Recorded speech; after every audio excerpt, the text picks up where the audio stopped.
Com certeza nos encontraremos com Zelensky. Magyar prepara uma reviravolta nas relações com a Ucrânia. E para Putin, após a vitória de Magyar, a Hungria já foi listada como país hostil. Nem um dia sem sanções ucranianas. Na Rússia, uma das maiores fábricas químicas está em chamas. A empresa crítica foi atacada por drones. Trump avalia novos ataques ao Irã após o fracasso das negociações de paz. Nesse cenário, nos Estados Unidos, crescem as previsões de que, devido à guerra com o Irã, Trump poderá em breve enfrentar um processo de impeachment. Sobre tudo isso e muito mais, vamos conversar detalhadamente agora mesmo. E você, por favor, não esqueça de deixar o seu like neste episódio. Sinais vindos da Hungria indicam possíveis contatos entre o presidente Zelensky e o líder do partido húngaro Tisza, Magyar. Isso foi relatado pelo ministro das Relações Exteriores, Andriy Sybiha. O chefe da diplomacia ucraniana expressou confiança de que a Ucrânia recebeu boas notícias europeias desse país, abrindo novas portas e a chance de iniciar um capítulo de boa vizinhança na história mútua.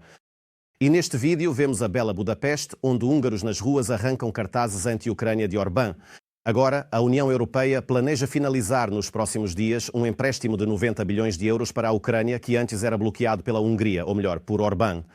Segundo especialistas, Magyar será mais favorável à Ucrânia, o que lhe permitirá obter benefícios financeiros de Bruxelas. Ao mesmo tempo, ele ainda não declarou sua posição sobre o 20º pacote de sanções da União Europeia contra a Rússia, que a Hungria bloqueia há meses. Sobre o fim da era Orbán e o que esperar da maioria constitucional obtida pelo partido Tisza, contaremos em detalhes a seguir na reportagem dos nossos jornalistas. Um milagre de Páscoa na Hungria. Pela primeira vez em 16 anos, o poder ditatorial finalmente mudará. A participação foi histórica. As pessoas enfrentaram filas para votar mesmo após o fechamento das sessões eleitorais na noite de 12 de abril. Como Orbán foi, por assim dizer, um primeiro-ministro de longa data na Hungria, isso certamente começou a irritar inclusive a sociedade húngara.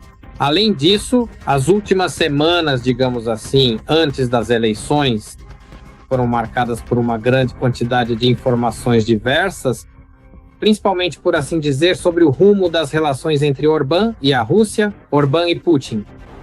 E a sociedade húngara, ela, digamos, vive com a memória de 1956, da revolta contra o regime soviético. Após a contagem de todos os votos, Magyar deveria obter 130 assentos no parlamento de 199 lugares. Qual papel a Hungria desempenhou nos últimos anos na União Europeia? Ela não foi apenas a quinta roda da carroça, mas a quinta roda que gira na direção oposta. Ou seja, ficava claro que a União Europeia, a maioria dos países, seguia em uma direção, mas a Hungria tentava ir em outra. Um exemplo clássico foi o bloqueio de vários pacotes de ajuda à Ucrânia, o bloqueio de sanções contra a Rússia. O primeiro-ministro Viktor Orbán admitiu a derrota nas eleições na Hungria para o seu rival Péter Magyar e o seu governo de 16 anos chegou ao fim. Antes de tudo, é preciso entender que, independentemente de tudo, a Hungria é uma democracia. E a relutância em parabenizar o oponente por uma vitória óbvia colocaria em questão o próprio futuro político de Orbán. Porque qualquer líder político que não reconhece a sua derrota, ele instantaneamente recebe um sinal de igualdade com um ditador. Essa é, na verdade, a diferença entre líderes democráticos e ditadores. E Orbán, ele estava cada vez mais perto, digamos assim, chegando a uma linha que, após cruzá-la, ele poderia ser considerado um ditador. Sem esperar pela contagem final dos votos, Viktor Orbán declarou que já parabenizou Péter Magyar pela vitória. Ele acrescentou que os resultados das eleições são claros, chamando-os de dolorosos e garantiu que o Fidesz servirá à Hungria na oposição. Eu acho que a Hungria conhece muito bem a experiência da vizinha Romênia e a experiência de Ceausescu. Ou seja, basicamente, Ceausescu, sim, ele era um ditador. E como isso terminou? Não terminou com um processo judicial, terminou com um fuzilamento.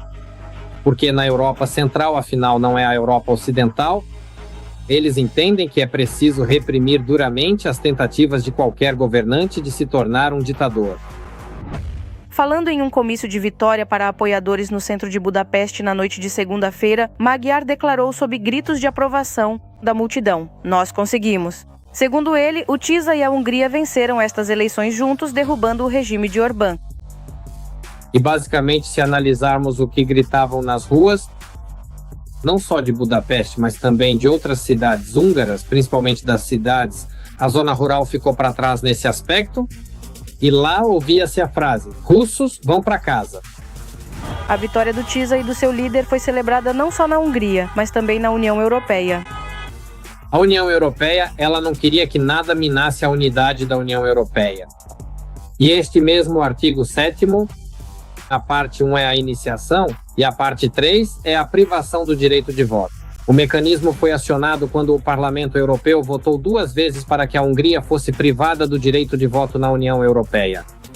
E no fundo, o problema não era o país Hungria, mas o problema era Viktor Orbán e a força política que o levou ao poder. E para a União Europeia, a presença da Hungria criava uma enorme quantidade de problemas. O novo líder da Hungria pediu ao presidente do país, aos juízes do Supremo e ao procurador-geral que renunciassem imediatamente. Ele os acusou de colocar a lealdade política a Orbán acima de seus deveres oficiais. O líder do partido TISA, vencedor das eleições na Hungria, Péter Magyar, disse que se reunirá com Zelensky para melhorar as relações entre os países e esclareceu que não ligará para Putin por conta própria, mas se receber uma ligação do Kremlin, ele atenderá. O Kremlin, por sua vez, declarou que não parabenizará Magyar pela vitória, que tirou o poder de Viktor Orbán, o último aliado de Moscou na União Europeia. Isso foi dito pelo porta-voz do presidente da Federação Russa, Dmitry Peskov.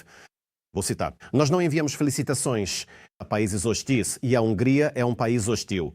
Ela apoia sanções contra nós", declarou ele. Lembrando que, após o anúncio dos resultados da votação na Hungria, Magyar prometeu tornar o país um forte aliado da União Europeia e da OTAN. As brincadeiras acabaram. Enquanto Putin rejeita publicamente até a possibilidade de um ataque à OTAN, na Estônia se preparam para o cenário mais difícil, o isolamento total do país e uma tentativa de ataque através da fronteira em Narva. Diante da retórica agressiva e de cenários semelhantes aos da Ucrânia, Tallinn considera seriamente até as piores opções: resistir por pelo menos 30 dias em condições de ataque. As brincadeiras acabaram. A Estônia está se preparando com toda a seriedade para uma invasão de ocupantes russos. Eu sei o quanto esse trabalho é grande e quero agradecer a todos que o organizaram e realizaram em um nível tão alto. Tallinn se prepara para o cenário de invasão mais severo, caso o país seja totalmente isolado pelo ar, mar e terra. O que podemos fazer nessa situação para evitar que isso aconteça? Resumindo, Sim. desferir um ataque preventivo e quebrar a vontade política da Europa de construir um quarto Reich. Hipoteticamente, na Polônia? Não, precisamos de algo mais simples para começar. Por exemplo, tomar a cidade de Narva, atravessar a ponte. Países da OTAN. E nada acontecerá. Mas isso fará com que a vontade deles se quebre. Temos que quebrar a vontade deles. E o Kremlin planeja quebrar a Estônia através de seu principal posto avançado do mundo russo, a cidade de Narva, na fronteira com a Federação Russa. Vou lhes contar agora de onde o ataque à Estônia está sendo planejado. Ou melhor, para onde o ataque à Estônia está sendo planejado. O objetivo da Federação Russa, o chamado objetivo que aparece agora em várias investigações, é Narva, uma cidade na periferia da Estônia. Trata-se da criação da República Popular de Narva, RPN. Segundo a inteligência estoniana, é exatamente esta cidade que Putin e seus generais de papel pretendem transformar em um posto avançado para o avanço nos países bálticos. Dos seus 50 mil habitantes, 90% falam russo. Está perfeitamente claro que, digamos assim, a base jurídica do ponto de vista político para um ataque a Narva ou Daugavpils está pronta. Desde o final do ano passado, o Kremlin vem espalhando abertamente ideias sobre a criação de uma República Popular de Narva na região de fronteira da Estônia.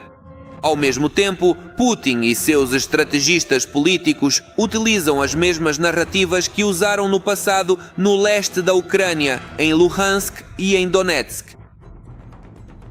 Os russos celebram o 9 de maio, o dia da vitória, enquanto nós comemoramos o dia da Europa. E bem ali na outra margem do rio. Eles estão montando um grande palco com telões e outros equipamentos alegando que estão celebrando a própria vitória. O dia da vitória em Ivangorod. Mas todos os telões estão voltados para o lado da Estônia. Todos os telões estão virados para Narva. Segundo a contra-espionagem estoniana, desde o início de março de 2022, a Rússia começou a reforçar os sentimentos separatistas na região. No entanto, em nível oficial, o Kremlin assegura descaradamente que nada ameaça o país báltico. Inventaram que a Rússia quer atacar a OTAN. Vocês ficaram completamente loucos ou o quê? São burros mesmo, como esta mesa. Quem foi que inventou isso? Isso é bobagem. Aliás, pouco antes da anexação da Crimeia e antes da invasão em grande escala da Ucrânia, Putin também convencia o Ocidente de que não planejava ataques militares. No entanto, ele quebrou sua promessa. Muito provavelmente ele fará o mesmo desta vez, a menos que algo o impeça. A falta de recursos. Ele não tem tantos recursos assim. Abrir mais uma frente de batalha é um problema muito grande. Se Kiev, em 3 dias e colunas de 50 a 100 km de extensão, ainda eram possíveis em 2022, agora elas são praticamente impossíveis. Se o Putin quisesse, ele teria feito isso antes. Teria feito fisicamente antes. Portanto, a repetição do cenário da Crimeia em Narva é improvável, garantem os especialistas militares. Pelo menos na situação atual. Quando vocês falam sobre os homenzinhos verdes, isso não é muito realista. Nossos serviços de segurança têm uma ideia muito clara do que está acontecendo além das nossas fronteiras. Apesar disso, a Estónia está se preparando seriamente para uma ocupação russa. De forma eficaz e, o mais importante, por tanto tempo quanto a Ucrânia. Dificilmente ela conseguiria resistir ao exército de Putin por tanto tempo quanto a Ucrânia fez graças às suas forças armadas. Por isso, o minúsculo país báltico está se preparando para aguentar pelo menos 30 dias. Isso já está oficialmente incluído na estratégia de segurança atualizada. Para as pessoas comuns, o nível de exigência também aumentou. Diz-se, na verdade, a cada habitante da Estónia. Estejam preparados para sobreviver pelo menos 7 dias sem ajuda. Na Estónia, agora, neste exato momento, há apenas 8.000 militares na ativa. Cerca de 100 veículos de combate, uns 200 blindados e, creio eu, 80 sistemas de artilharia. Repetindo, 8.000 pessoas, 100. Bem, vejamos. No total, 300 unidades de blindados leves e 80 peças de artilharia. Essa é a quantidade que a Federação Russa pode perder em alguns ataques brutais perto de Kupiansk. Contudo, não se deve esquecer que a Estónia é membro da OTAN desde 2004 e está profundamente integrada à aliança. E qualquer invasão em seu território será vista como uma agressão contra todo o bloco do Atlântico Norte. Isso significa que a ajuda dos países aliados virá muito antes de um mês, que é o tempo que os generais estonianos estimam para a defesa do país. Trump avalia a possibilidade de novos ataques ao Irã após o fracasso das negociações de paz. A informação é do Wall Street Journal. Esta é uma das opções que, segundo a publicação, o presidente dos Estados Unidos cogita após o colapso das conversas no Paquistão. Entre os cenários estão ataques limitados a alvos específicos no Irã ou o retorno a uma campanha de bombardeio total. A última opção é considerada menos provável pelo risco de desestabilizar a região e pela relutância de Trump em entrar numa guerra longa. As negociações chegaram a um impasse após a recusa de Teherã em interromper seu programa nuclear. E nesse contexto, crescem nos Estados Unidos as previsões de que, devido à guerra com o Irã, Trump poderá enfrentar um impeachment já no próximo ano. Afinal, a trégua prometida foi uma ficção e a situação só piora. O Partido Republicano dos Estados Unidos também corre o risco de sofrer perdas graves nas próximas eleições de meio de mandato. Nossos jornalistas trazem todos os detalhes. O ego de Donald Trump enterrou o trumpismo e dividiu o movimento MAGA. As eleições para o Congresso estão próximas e o presidente americano afastou milhões de apoiadores. Se você pudesse dizer algo ao Donald Trump, o que você diria? Você é um pedaço de lixo desprezível. E quantas vezes você votou nele? 3 vezes. A culpa é minha, eu acho. Eu sou uma idiota. Do amor ao ódio é apenas um passo. E agora, os críticos mais duros e rudes de Trump são os trumpistas de ontem e adeptos do movimento MAGA.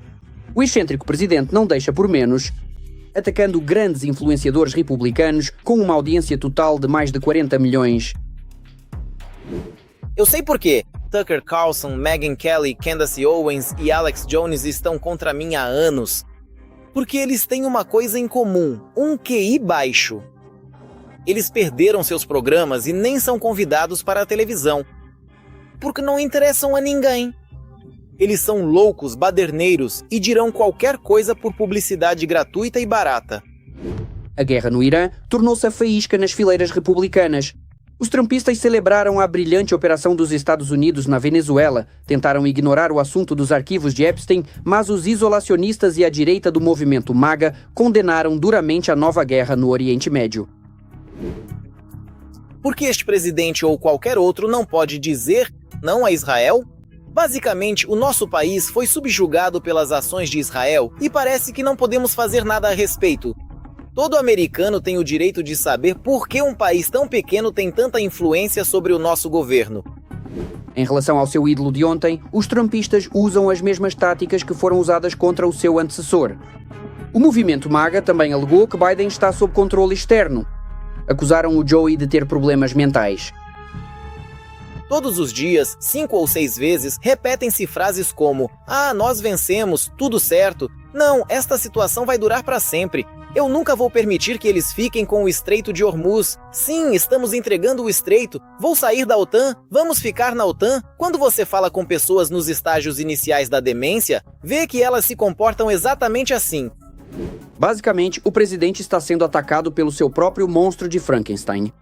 Os democratas sentam-se à beira do rio e observam os trumpistas acusarem Trump de velhice e incapacidade. É hora de mandar o vovô para o asilo. Os isolacionistas chamaram Trump de escravo de Israel, os propagandistas focaram na idade e os teóricos da conspiração manipulam a saúde mental. A criatura está em guerra com o seu próprio criador. Todos na sua administração que se dizem cristãos devem se ajoelhar e implorar o perdão de Deus e parar de adorar o presidente em vez de deter a loucura de Trump. Ele enlouqueceu e todos vocês se tornaram seus cúmplices. Isso não é tornar a América grande novamente. Isso é o mal.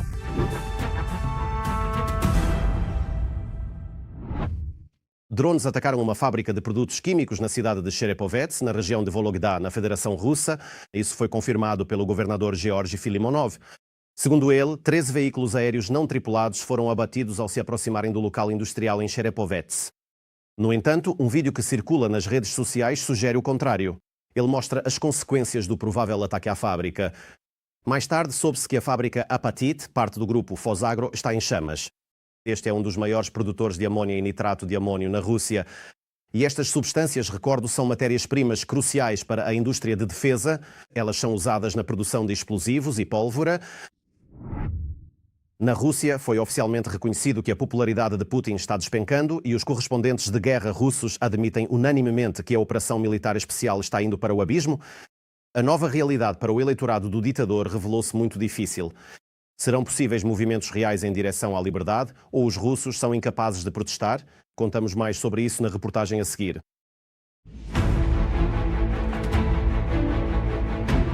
Ele passou a ser odiado, passou a ser desprezado e a sua política agrada cada vez menos ao eleitorado.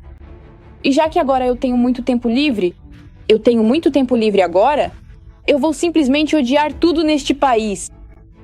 Até as estruturas estatais admitem que a popularidade de Vladimir Putin está caindo. Segundo o VTSIOM, o índice do ditador caiu para 67%, o nível mais baixo desde 20 de fevereiro de 2022.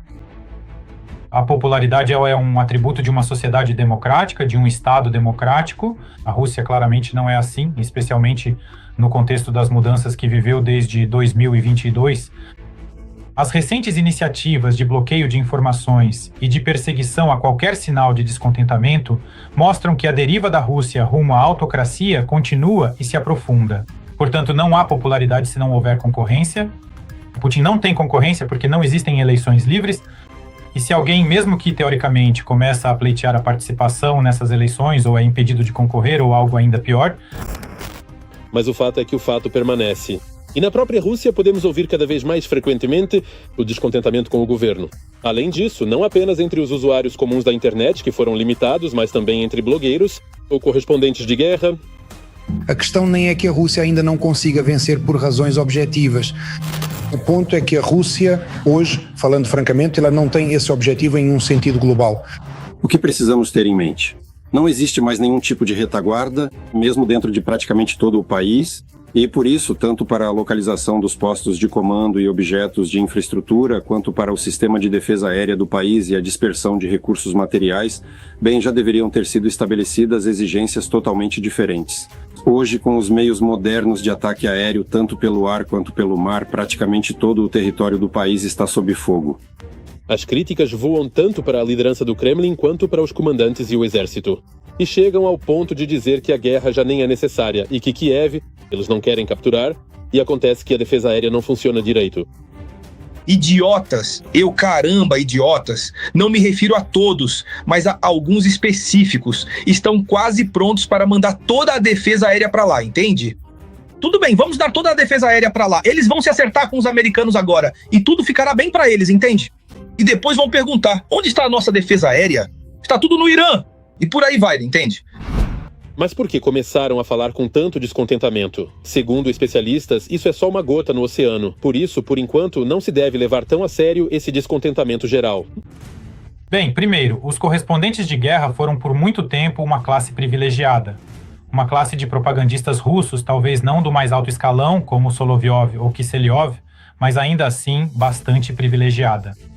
Bem, no geral, ninguém os sustentava de fato, mas permitiam que eles, digamos, lucrassem com temas militares através de arrecadações e publicidade nas redes sociais. Agora tiraram todas essas fontes de renda deles, ou seja, basicamente estão dizendo, pessoal, vocês não são mais tão necessários.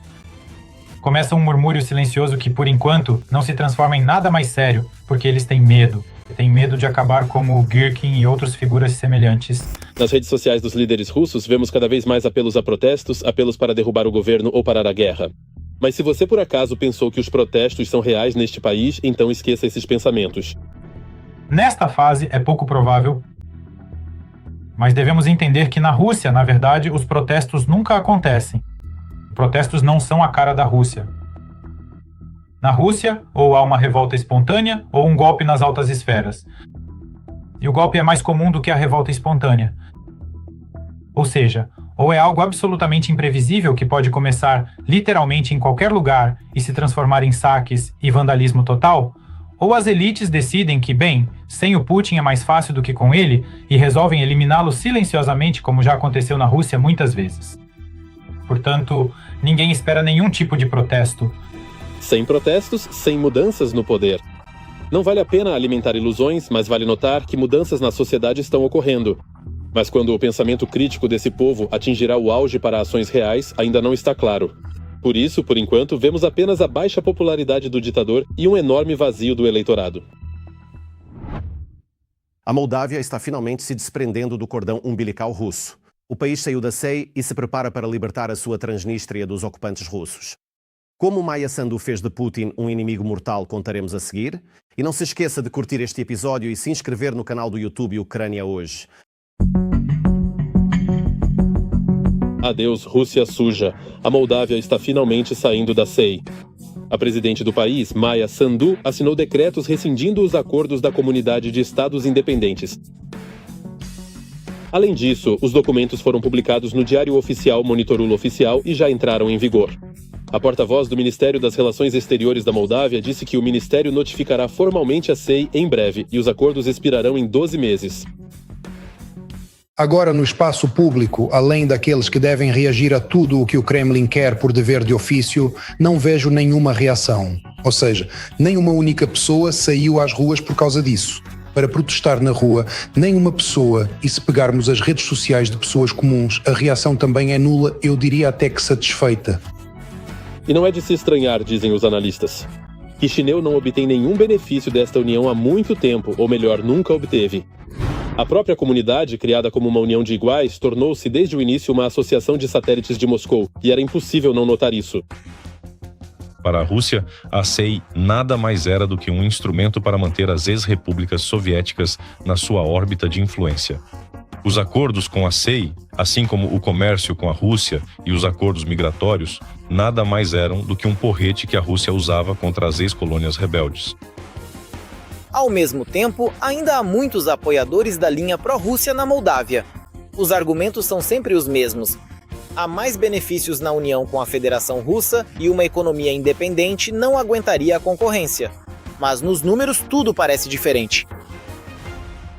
Segundo o Departamento Nacional de Estatística, em 2025, a participação da CEI na estrutura de exportação de mercadorias da Moldávia foi de apenas 5,9%, e a participação das exportações para a Rússia foi de apenas 2,8%, enquanto que a participação das exportações para a União Europeia ultrapassa 60%.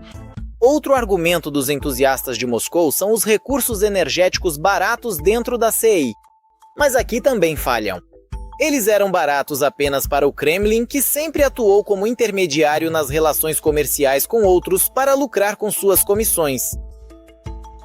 O argumento energético é um dos favoritos dos representantes russos. Dizem que ser membro da CEI nos dá acesso a recursos energéticos baratos, o que na verdade é mentira. E esse argumento cai por terra em 2 segundos, pelo fato de que a República da Moldávia, durante todo o tempo de adesão à CEI, nunca obteve acesso a recursos naturais ou gás natural. Do Turcomenistão, Azerbaijão e Cazaquistão, que são muito mais baratos que o russo. Com certeza, e afinal, este é um dos mecanismos de influência mais importantes sobre as ex-repúblicas da União, algo que a Federação Russa sempre buscou. Portanto, a saída da CEI não trará consequências econômicas negativas para a Moldávia. Ainda mais porque o motivo escolhido em Chisinau foi irrefutável. A proposta de sair da CEI foi enviada ao parlamento pelo Ministério das Relações Exteriores da República da Moldávia, explicando que os princípios da CEI não são mais respeitados pelo seu principal membro, a Rússia. Em particular, a Rússia se recusa a reconhecer a integridade territorial e a inviolabilidade das fronteiras de seus vizinhos, incluindo membros da CEI. Um argumento adicional para a liderança da Moldávia foi a situação com a Armênia, dizem especialistas, após o que ficou claro para todos que não será mais possível tentar agradar a 2 lados ao mesmo tempo. Agora, quando o primeiro-ministro da Armênia, Pashinyan, esteve em Moscou e conversou com Putin, Putin deixou claro que é impossível estar simultaneamente na CEI e na União Europeia. Embora todas as forças pró-Rússia na Moldávia tenham nos dito por décadas, por que não? Vamos ficar com ambos, seremos uma ponte entre o leste e o oeste, viveremos na ponte, é tão maravilhoso. E agora, o líder deles, o líder espiritual da Rússia, Putin, disse que não, isso é impossível, ou é para lá ou para cá. A Moldávia escolheu o caminho para o Ocidente, ao que a Federação Russa já declarou que nem tudo é tão simples e que sair da União por decisão de um único país não é permitido pelo Estatuto. De acordo com o artigo 9 do Estatuto da CEI, o Estado deve notificar por escrito o Comitê Executivo da organização sobre sua intenção de sair da comunidade com 12 meses de antecedência. Em seguida, será definida a data a partir da qual esse prazo de 1 ano será contado e será iniciado o processo de inventário dos tratados e decisões dos órgãos da CEI, dos quais é parte o Estado que está saindo. No entanto, as situações em que a própria Rússia violou os estatutos e as regras dos acordos já são inúmeras. Portanto, as queixas contra Chisinau, acreditam os analistas, continuarão sendo apenas a histeria de Zakharova no palanque. Ainda mais porque, para onde a Moldávia se dirige, ela já é esperada e estão prontos para ajudar. A Moldávia fez isso para se alinhar à política externa e de segurança comum da União Europeia, o que é, sem dúvida, um passo muito positivo e a escolha certa do povo moldavo, pois não se pode confiar na Rússia. Por isso, continuaremos a apoiar a Moldávia em todos os seus esforços no caminho para a Europa. Um dos aspectos desse caminho é a Transnistria. A nível estatal, já foi tomada a decisão de reintegrar a república ao país. Como solução temporária, propõe-se uma gestão externa da região pela União Europeia e, ao que parece, após a intervenção europeia, esta ilha moldava da URSS escolherá rapidamente onde será melhor viver.